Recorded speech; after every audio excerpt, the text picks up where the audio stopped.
Hello, fellow citizens of Nigeria. My name remains just Adetoun. Just like yesterday, October 20th, 2020, history was made. Our government showed us how greedy and incompetent they are. They showed us how they feared change. They showed us their cowardness. They could not listen to us. They could not change things. But all they did was they released army and told them to silence our souls and our spirits and our bodies. You know, Governor Babajide Sanwo-Olu, I've tried as much as possible to forgive you because one way or the other, you have been competent in the areas of social welfare and children and health facilities. But let me tell you today, even after government, posterity will judge you for failing to be the hero of democracy. Anyway, I don't blame you. You are just a small boy listening to instructions. Now, 5 years down the line, today, another history is about to be made. People are on the protest ground. People are outside demanding for the release of Nnamdi Kanu. It is not about the person. It is about the fact that why would our government continue to want us to be on the streets before we are heard? Few days ago, they brought out a list and said that they had released some people on compassionate ground, on clemency. They did that within the four corners of their offices. I'm sure it wasn't free because there is no way you can tell me that releasing drug barons is free. Something must have happened. President Asiwaju Bola Ahmed Tinubu, with all humility and dignity and as a citizen of the Federal Republic of Nigeria, if you cannot meet the demands of these people on the street, bow your head in shame. You own Lagos, nobody's never going to argue it with you. But you see this place called Federal, Nigeria, it belongs to every one of us. And we have a right. The only way the government can make things right is to understand that you have killed the spirit of innocent citizens. And you have detached emotions away from Nigerians. People always tell me Nigeria is not worth fighting for. It is not Nigerians. It is Nigeria.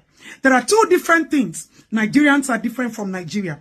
If Nigerians are not worth fighting for, it is because you destroyed everything called Nigeria in them. President Asiwaju Bola Ahmed Tinubu, rule this country in fairness. Rule this country with your conscience and understand that you being the president of this country is an assignment for you to fix a lot of things. Fix the errors, fix the mistakes. And don't think that this is a country that you can own inside your pockets. It is not possible. If the demands of those people are not met, then this government is already a failure. Because there is no reason why there should be a disconnect between citizens and its own country. And this is what this government is doing now. I weep for you all. I weep for how you sold your conscience. I weep for the quest of power in the spirit of greed. Are you people not ashamed of yourselves?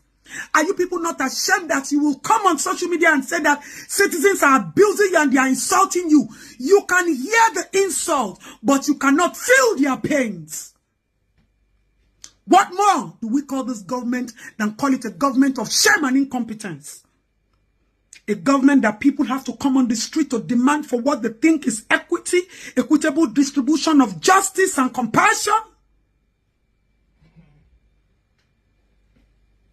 Nigeria must be great. There is no shall in our statements. Nigeria must be great. Asiwaju Bola Ahmed Tinubu, if you cannot make Nigeria great, then shame and woe betide unto people like you who call yourself leaders, but you don't know what it means to feel the pain of a common man. Whatever Justice Nnamdi Kanu has done is not about the issue. It's about the fact that there are people in the face of the law that have done worse things. Now, I said it the other day, I said scrap NDLEA. Because what is the point if people will be arrested for drugs and at the end of the day, they will be released on some kind of grounds? We have not forgotten NSAS. We might have moved on with our lives, but our pain still lives in us. And if you feel that you are not part of it, Asiwaju Bola Ahmed Tinubu, you were part of it because when you were supposed to speak, you could not speak because of your agenda, your personal ambition to become the president. You could not stand for us in Lagos. You hid yourself under your roof. You could not come out to say a word. Now power is in your hands. What are you supposed to do? Make amends. Say sorry with your actions. Say sorry with your compassion to Nigerians. But you are too big because you feel you have power in your hands. But you have forgotten something. That this is our motherland. Ile mama waniyo. Ile baba waniyo. Ile oyin, ile wara. Nigeria is our own. Nigeria is our own. And if our leaders cannot fix it, and our youth have become nothing but content creators because they don't believe in this government and they are completely detached in this government. They've broken the chain of poverty with a strong mind of disconnect as Nigerians. Shame unto this government. Asiwaju Bola Ahmed Tinubu, shame unto you if you will not fix this country. Let me tell you all something. I don't fear anything and I don't fear anybody. The only fear that lives in me and will continue to live in me is to fail my motherland called Nigeria. I have sworn by everything called faith in Christ not to fail my country, and so help me God.